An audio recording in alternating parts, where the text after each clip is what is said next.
SAS says that I need to be first like mother and then probably expect daughter-in-law to be like my daughter. So, and unless and until, because it has been observed that you spend majority of your time in the office, once you wake up. So it's very essential to make your workstation full of life and a place where you like to be. I always believe that suppose if you get up in the morning and get a feel that I don't feel like going to office today, it's a time to quit, right?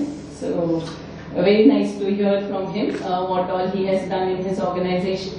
When it comes to me,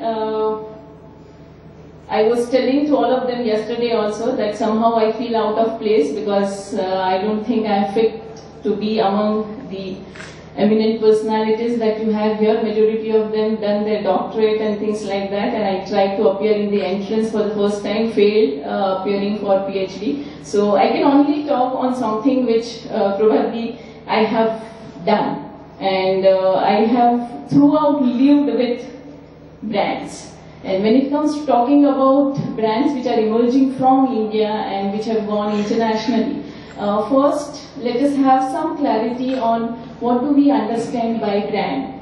If we have to think of ourselves as a consumer, and today, say for example, you want to go out and buy a attire for yourself, what would you think of? What comes to your mind the first? The brand name, And what brand is all about? Say for example, if I put here 3 glasses of cola, and I make you blind test all 3. Probably somebody who has a preference for thumbs up may end up liking Pepsi, and someone who probably always prefers to have Coca-Cola would go for something else, right? But the moment I put 3 wrappers onto it, and I say this is Coca-Cola, this is thumbs up, and this is Pepsi, then immediately a person who is very adventurous and macho, association has been created.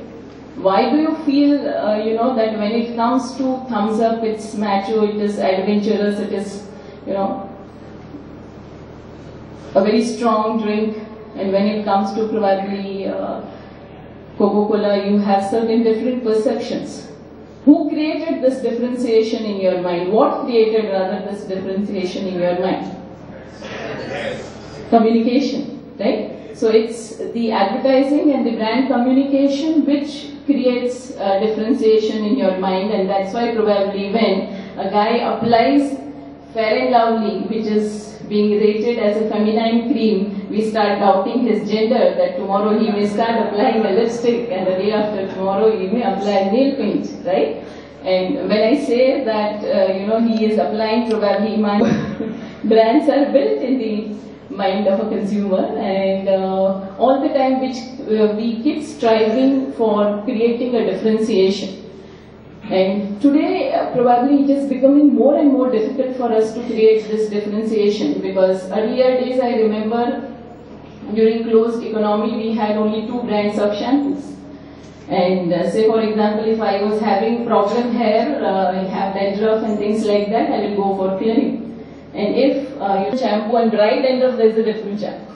So I go to a shop and I wonder which is the shampoo which I should be buying. And I feel that through the communication which they have been throwing to me, rather than allowing me to come to a decision, what was the transaction? What exactly you buy when you buy a brand, when you take over a brand?